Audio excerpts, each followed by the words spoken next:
Hey there and welcome back to another Miraculous Ladybug Season 4 review. And today we'll be talking about the latest episode to drop, Simpleman. And this episode I think's become a little bit divisive across the fandom, at least compared to a number of other episodes this season. And some people saying that it was as dull as watching paint dry. And I think I see where both sides are coming from, if I'm perfectly honest. Yes, I do think a lot of that meta wink to the camera kind of stuff is funny and gave this episode a really distinctly unique feel. But I also feel like it was a bit disappointing in that it didn't push the overarching story forward in any real meaningful way and kind of felt like filler. I mean, you could put this episode in any of the previous seasons as long as Rena Rouge and Marinette's granddad were introduced, and no one would bat an eye.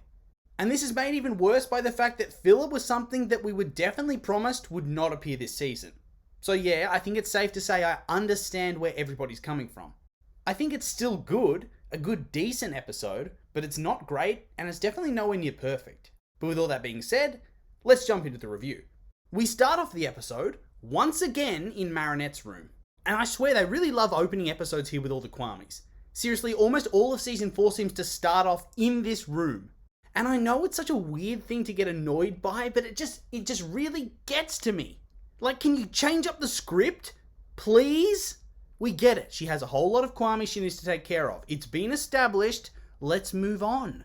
Anyway, we see that Marinette's babysitting Manon and that she's utterly underprepared for the risks involved, as this kid almost instantly stumbles across the miracle box and the Kwamis and then nearly sees Marinette's creepy, cringer stalker drawings of Adrian. And then this is amplified by the fact that Marinette, in her infinite and eternal wisdom, decided that taking in 3 extra kids on top of that for babysitting duties would be a smart idea. Like, what the hell possessed her to do this?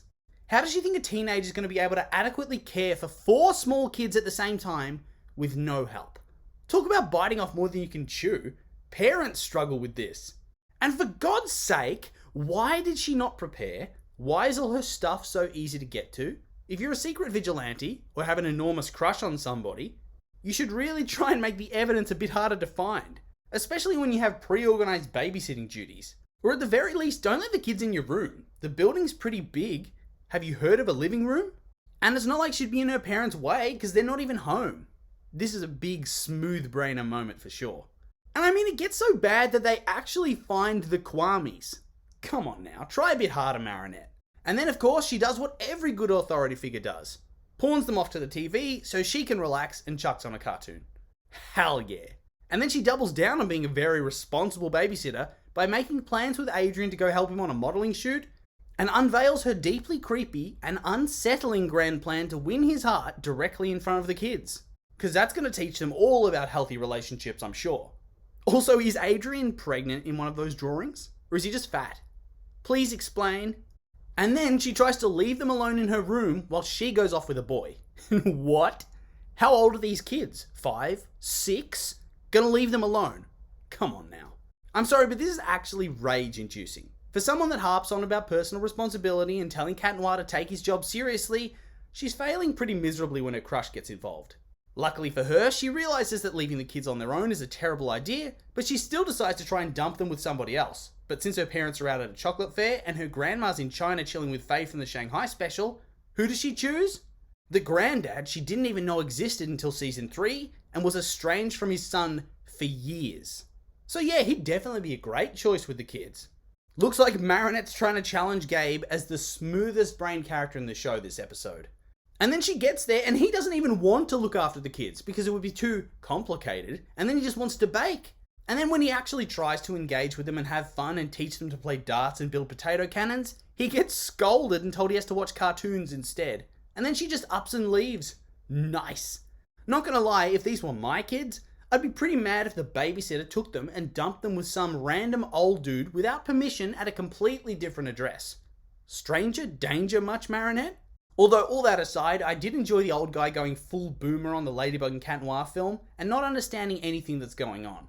It gave me fond, nostalgic memories of my parents asking who the bad guys are in Harry Potter and not understanding anything. And then the old fella, bless his heart, tries to put a VHS tape into a notebook and accidentally turns it off. Damn, I hope I never get to that point. And then we cut away to Marinette being a complete simp and once again failing to confess her feelings. And at this point, it's clear that being a complete and total muppet must run in her family, judging by her and her granddad's behaviour this episode. Especially since she thinks that the best way to get another chance to confess to him is to hang out with a fishing rod above Adrian's photo shoot and try to break the wings she just fixed for his costume. Dank. There's really nothing like trying to sabotage somebody's job so you can get a chance to embarrass yourself a second time. Why doesn't she just hang around and wait for him to finish? It really boggles the mind. And then she doubles down on all this by ignoring her granddad's plea for help, thus causing him to have a mental breakdown and get akumatized. But I'm also pretty sure she stole that dude's fishing rod, right? Just, classic role model behavior right there. Anyway, Pops gets akumatized into Simpleman, a boomer villain who loves the good old days and has the power to simplify the world. I guess. Whatever that means. So basically his power does whatever it needs to do for the sake of the plot. Either making people stupid, or lazy, or reckless. Whatever's the most simple thing for the writers, I guess. Now that I think about that though, that is actually pretty meta and kind of funny. Anyway, Simpleman immediately simplifies the world with his power and becomes one of the rare villains that actually uses it on Gabriel. And I gotta say, I love their interactions this episode. First talking about potential villain names for Simpleman, and then the simplest way for them to defeat Ladybug and Cat Noir. And Gabe was actually showing some personality this episode. Well, some personality aside from being a deranged, abusive supervillain. Anyway, in this new simple world, we see a huge pile-up at an intersection because nobody wanted to give way. We see that Sabrina's dad starts arresting people for having cars, and then we see a helicopter pilot turn off the propellers so that the TV crew flying with him can get a better shot of the freeway. And obviously, this turns out to be a very bad idea. And then on top of this, it turns out this elaborate photoshoot Adrian's on is a mistake. It'd be much simpler for him to just stand there and smile, and much simpler for Marinette to just confess as well. And then one of the funniest parts of the episode literally comes out of nowhere. The helicopter starts to crash near where Marinette is. And I don't remember there being a freeway like the one they were flying above, close to the Eiffel Tower, but okay, I can accept this for the sake of the plot.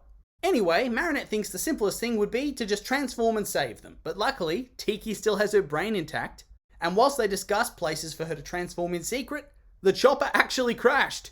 And that's a brave choice to kill off these characters. Except, somehow, they've jumped onto the tower and are now hanging off it. And what? Nah, no way. I call BS. Honestly, it would have been much simpler for them to just let themselves die in a fiery helicopter crash. And there's no way all three of them could have jumped out at the same time and all survived hanging onto the same railing. And by the way, the helicopter's literally lying there on its side, barely damaged at all. Didn't explode or nothing. Judging by that, they would have been fine if they didn't jump out at all. It was equally frustrating and kind of disappointing. And before you bite off my head and say, actually, Smarty Pants, it's a kid's cartoon and you can't kill people in a kid's cartoon because it'll get them upset. Yeah, I know. It was a joke. Anyway, moving on, Cat Noir activates his simp mode as well and transforms, and the two save the hapless crew together. And then they realize they probably have to fight a supervillain and they get pretty depressed. And I tell you what, I feel that. I feel that in my soul. This would be me as a hero, complaining every time a villain turns up, because now I actually have to do something productive with my life. Can you imagine how awkward it would be to come up with different excuses all the time to flee and save people? Like, how many times can you say, oh, I need to go to the toilet, before people start to think you've got irritable bowel syndrome? You don't want to have that rep. It chases you forever. And then on top of that, you didn't even choose to be a hero. It's conscripted service because you helped some old dude on the road once. Rude. Anyway, in one of the funnier moments of the episode, Ladybug and Cat Noir decide that the best way to defeat Shadowmoth and prevent them having to fight villains again is to challenge him directly, and so they run through the streets of Paris calling him out. Anyway, they find themselves confronted by Simpleman and have one of the most lackluster fights of all time. And I honestly loved this. It was beyond stupid, but in a good way, I think. And it was also hilariously meta. And I know some people have complained about this episode, but I think it was great so far, especially the commentary by the kids. Anyway, after a while of this, Simpleman decides to simplify everybody even more, which makes the heroes simple. Which has pretty funny results, honestly, such as Marinette accidentally knocking herself out with her own lucky charm, and Cat Noir forgetting how his power pole works, and then almost giving up their Miraculouses to Simpleman in exchange for some sweets. And then needing the kids to explain to them how to defeat the villain, while Simpleman just stands there and Shadowmoth rages. Anyway, long story short, they defeat Simpleman, give him a charm, and then he and the kids have some random group hug and he becomes their adoptive grandpa. I mean, they've only just met, but okay. And then Marinette tries to confess her feelings, but embarrasses herself again. Deep cringe for that scene. Deep cringe. And also, Grandpa almost figures out Marinette's secret identity within minutes after he finally watches the Ladybug and Cat Noir movie. Legit, they could probably figure out Shadowmoth's identity in a matter of days with Grandad on the job. Maybe next time, give him a Miraculous. And then that brings us to the end of the episode, and I thought this was decent. I liked what they were trying to do with the episode, and I thought it was a pretty funny meta-commentary on animation/filmmaking as a whole. And I will just address, I think I saw a lot of people had issues with Simpleman's design, but I don't think it was necessarily meant to be flashy, because he's meant to be pretty straightforward and simple. But I also thought it was really quirky and fun, and very much played into his personality. But I do have to say, did anybody else feel like the story was really lacking? Throughout Season 4, we've been spoiled by a lot of plot development that weaves throughout different arcs and episodes. But here it felt like big-time filler. An episode they made to fill out the production quota and experiment with things a little bit. And that's fine, but it is straight after Wishmaker in the production order, quickly approaching the end of the season, and there was no follow-up on any of the big moments from that. Even if it was set earlier in the season, I wouldn't really mind, but when you're told that every episode's meant to have the impact of Cat Blanc, and then you're constantly hyped up about how much more development the story's gonna have, it can be a little bit disappointing when that's not true. And I mean, there's nothing inherently wrong with it, but it sets you up for a negative response with such heightened expectations. But, as always, that's just my opinion, and now I'd like to hear yours. What did you think of the episode? Like it? Hate it? Make sure to leave a comment and let me know.